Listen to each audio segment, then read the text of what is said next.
नमस्कार। एक बार फिर से स्वागत है आपका मेरे चैनल ऑर्थोपेडिक मिस्ट्री पे। मैं डॉक्टर शुभम खटेलवाल आपके सामने एक नए टॉपिक के साथ आज दोबारा लौटा हूँ। तो आज बात करेंगे एक टॉपिक पे जिसका नाम है ऑस्टियोआर्थराइटिस ऑफ हिप, यानी कि कूल्हे का गठिया, कूल्हे के जोड़ का गठिया। मैंने सोचा इस पर आज बात कर ली जाए। हालांकि ये घुटने के गठिए से, जो कि ऑस्टियोआर्थराइटिस ऑफ नी, हमने पहले एक बार मेरी पहले की वीडियो में बात कर रखी है, उससे थोड़ा कम देखने को मिलता है। लेकिन मैंने सोचा उसको भी अपन को कवर कर लेना चाहिए एक बारी, कि आपको क्या क्या चीज़ के लक्षण होते हैं, क्या क्या इसके कारण होते हैं, क्या क्या दिक्कतें आपको सामना करना पड़ सकता है, इसका घरेलू इलाज क्या हो सकता है, और हॉस्पिटल में इसका इलाज या ऑर्थोपेडिक सर्जन के पास इलाज क्या रहता है। तो सबसे पहले हम चालू करते हैं इसी कारण के ऊपर। तो कारण में सबसे पहला कारण जो घुटने की गठिया में भी था और इस गठिया में भी रहेगा, ये है ओबेसिटी, यानी कि मोटापा। यानी कि आपका वजन ज़्यादा है तो घुटने में या जो आपके जोड़ होंगे कूल्हे के, उस पर ज़्यादा जोर पड़ेगा, तो उसमें जो मांसपेशी की परत, कार्टिलेज की परत होती है, वो घिसती जाएगी। तो सबसे पहला कारण आ गया ओबेसिटी, यानी कि मोटापा। दूसरा कारण आपका रहेगा उम्र के कारण। जैसे जैसे आपकी उम्र बढ़ेगी, उम्र के कारण जोड़ है धीरे धीरे घिसते जाते हैं। तो ये दो तीन कारण होते हैं जो मेन कारण है कूल्हे के गठिए के। अब अपन पहले हमेशा की तरह एक मॉडल के माध्यम से समझ लेते हैं कि क्या होता है कूल्हे की जोड़ की गठिया में। तो ये आपके सामने एक मॉडल है कूल्हे का। इसमें आप देख सकते हो, ये ये जो है, ये फीमर हड्डी होती है, मैंने आपको बता रखा है। और ये इसका सिर, आप अज्यूम कर सकते हो यहाँ पे इसका सिर है, जो कि इसके अंदर एसिडब्लम जो होता है, ये जो सॉकेट होता है, सॉकेट में जाके ये जुड़ता है। तो ये जो है कि ये एसिडब्लम के सॉकेट में जाके जुड़ता है। ये एसिडब्लम होता है और ये इसका सर होता है। ये फीमर का सर है, तो ये दोनों आपस में जुड़ते हैं। तो इनके दोनों के बीच में एक परत होती है कार्टिलेज की। इन दोनों के बीच में कार्टिलेज की परत होती है जो जॉइंट के बीच में रहती है। तो वो जो कार्टिलेज घिसना चालू होता है, तो ये दोनों हड्डियाँ आपस में भिड़ने लगती है। ये दोनों हड्डियाँ आपस में भिड़ने लगेगी और ये दोनों हड्डियाँ आपस में भिड़ने लगेगी, तो यही आपके दर्द का कारण रहेगी, जो कि कार्टिलेज परत घिसने की वजह से होता है। तो ये मॉडल के माध्यम से मुझे लगता है आपको समझ में आ गया होगा कि जोड़ का गठिया क्या होता है। पहले मैंने आपको घुटने में जो बता रखा है, लगभग सेम ही पैथोलॉजी है इसकी। तो कारण मैंने बता दिया, आपको क्या होता है मैंने बता दिया। अब आते हैं इसके इलाज पर। लक्षण मैं बता देता हूँ पहले, लक्षण में क्या होता है। लक्षण में उसी तरीके से आपको सूजन आने लगेगी, कूल्हे की साइड आप दर्द रहने लगेगा, सूजन आने लगेगी। आपका जो मूवमेंट्स हैं, यानी कि आपके जो आप हाथ पैर जो आप कूल्हा मूव करते हैं, वो थोड़ा सा मूवमेंट जो है कम हो जाएंगे, धीरे धीरे डिक्रीज़ हो जाएंगे, घट जाएंगे पहले के मुकाबले। और जो भी मूवमेंट्स आप कर पाओगे वो थोड़ा पेनफुल होंगे, यानी कि दर्द के साथ आप मूव कर पाओगे। और थोड़ा सा रेस्ट्रिक्ट भी हो जाएंगे मूवमेंट, यानी कि पूरा मूव नहीं कर पाओगे अपने कूल्हे को। ये दो से तीन लक्षण होते हैं इसके लिए। और हो सकता है कि आपको चलने में भी लचक रहे। एक साइड का गठिया है तो एक साइड लचक रहेगी, दोनों साइड अगर गठिया है तो दोनों साइड भी लचक रह सकती है आपको, जिसके कारण आपको अल्टीमेटली कमर में दर्द होना, रीढ़ की हड्डी में दर्द होना, तो वो सब रह सकता है। और इसके कारण आपको हो सकता है घुटने की गठिया भी थोड़ा जल्दी प्रोग्रेस करे। तो ये तो आपके हो गए सिम्टम्स, यानी लक्षण क्या क्या ये हो सकते हैं।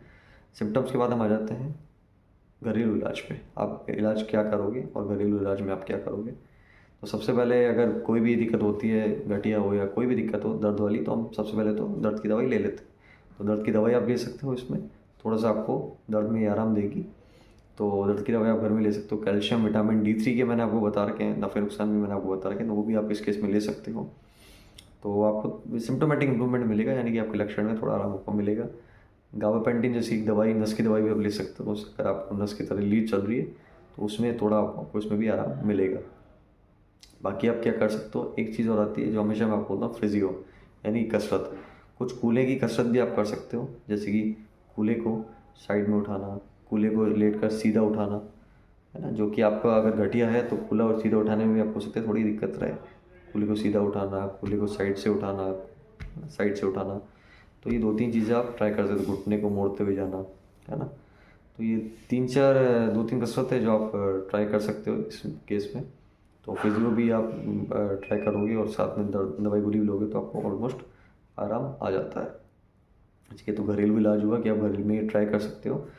घरेलू इलाज के अलावा आप क्या कर सकते हो, अगर आप हॉस्पिटल में आओगे या मेरे पास आओगे तो पहले आपके इसके लिए एक्सरे कराया जाएगा कूल्हे का, ये देखने के लिए आपके कूल्हे कितने घिसे हुए हैं।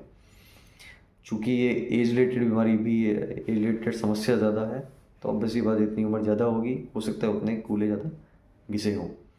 तो जितना कूल्हा घिसे है उस हिसाब से हम एक बार एनालिसिस करेंगे आपका। उसके बाद हमें जो भी लगता है, पहले तो हम भी आपको दर्द की दवाइयाँ वगैरह से अगर आपने ले चुके हो तो फिर हम एडवाइस हो सकता है ना भी करें।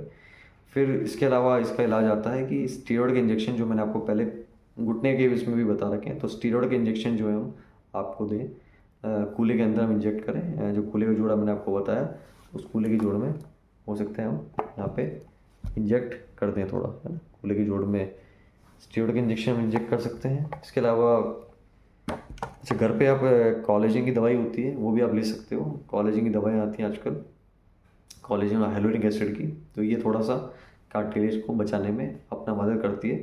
पीस जाते हैं कार्टिलेज, उसको थोड़ा इम्प्रूव करने में मदद करती है।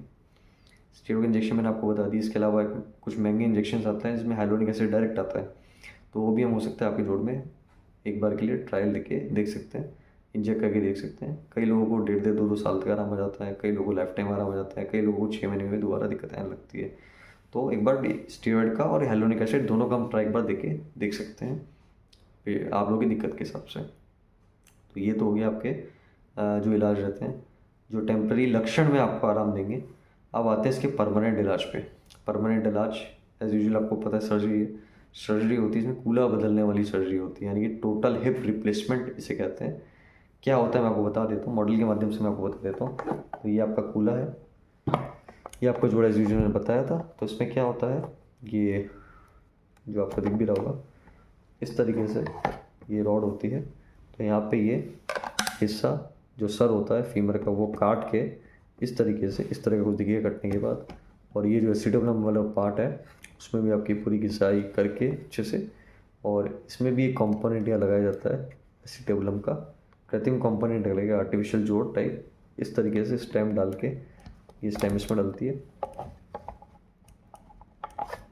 स्टेम ऐसे डल के इसमें, और ये बॉल के साथ रहती है। तो ये बॉल और यहाँ पे एसिडल वाला पार्ट, ये दोनों आपस में नए लग जाते हैं, स्टेम के साथ ऐसे अंदर सीमेंट डल जाता है। तो इस तरीके से ये नया जुड़ा पर तैयार हो जाता है। यहाँ पे बताया मैंने आपका एसिडल में कॉम्पोनेंट होता है, यहाँ पे एक सॉकेट भी लगता है, और इस तरह का जो मैंने आपको बताया था ये बॉल के साथ ये जो स्टेम होती है ये भी लगती है। इस तरह का आपका डलता है जोड़ नया। तो सक्सेसफुल कितना है आपके क्वेश्चन आते हैं कि THR जो जोड़ की सर्जरी है वो कितनी सक्सेसफुल है। सक्सेसफुल अच्छी खासी रेट सक्सेसफुल है। भाई अगर आपको दिक्कत बहुत ज़्यादा है तो हम एडवाइस करते हैं कि आप सर्जरी के लिए जाएं, और इसके लिए सर्जरी ज़रूर कराएं जो टोटल रिप्लेसमेंट होती है। बाकी इनिशियल इलाज मैंने आपको बता रखा है, उससे आपको 90 से 95% तक आराम आ जाता है। ओनली इन केस जब आपके जोड़ बहुत ज़्यादा घिस जाते हैं, जब ये सब दवाइयों और कसरत से कुछ नहीं हो सकता, तब हम सर्जरी एडवाइस करते हैं।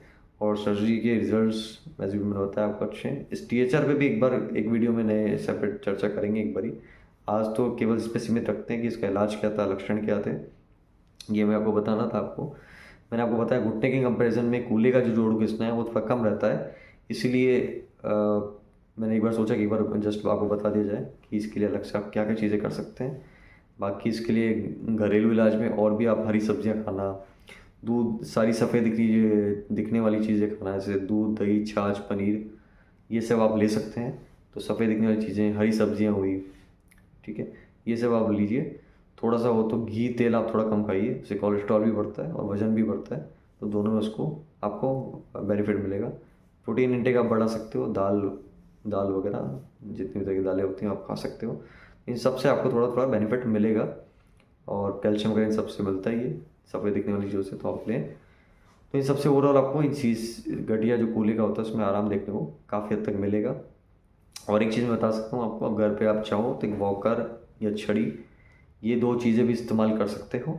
अगर आपको एक एक कूल्हे या दोनों कूल्हे में दिक्कत है तो इस पे भी आप सपोर्ट देके चल सकते हो। इससे आपका कूल्हे का जो आप वजन जाता है वो थोड़ा कम रहेगा, और वॉकर और जो आप छड़ी से चलोगे उस पर वजन थोड़ा आपका जाएगा, तो आपको दर्द में इससे आराम मिलेगा। ठीक है, तो इसी पे आज मैं चर्चा करने का प्लान था। उम्मीद है आपको ये चीज़ समझ में आ गई होगी कि कूल्हे का गठिया क्या होता है, ऑस्टियोआर्थराइटिस होता क्या है, इसके लक्षण क्या हैं, इलाज कैसे होगा, घरेलू इलाज क्या होगा, हॉस्पिटल में आने के बाद सिर्फ एक डॉक्टर का इलाज करेगा इसका, और फर्दर क्या सर्जरी इसके की जाएगी। आशा करते हैं आपको ठीक से समझ में आया होगा। इसके लिए आप लाइक कीजिए मेरे वीडियो को, शेयर कीजिए, सब्सक्राइब कीजिए और कमेंट करके ज़रूर बताइए कि आपको ये चीज़ें समझ में आ रही हैं। तो अगर आप मुझे लगेगा आपको समझ में आ रही है तो मैं और बनाने के लिए इसको प्रेरित रहूँगा। तो कमेंट ज़रूर कीजिए और आपको जो रोज़मर्रा की ज़िंदगी में आपको दिक्कतें आती हैं जोड़ में, वो मेरे को शेयर कीजिए, मैं उस पर रिप्लाई आपको ज़रूर करूँगा। तब तक के लिए नेक्स्ट वीडियो तक के लिए आपको धन्यवाद कहते हैं। अगले वीडियो के अगले नए टॉपिक के साथ दोबारा एक बार चर्चा करने के लिए।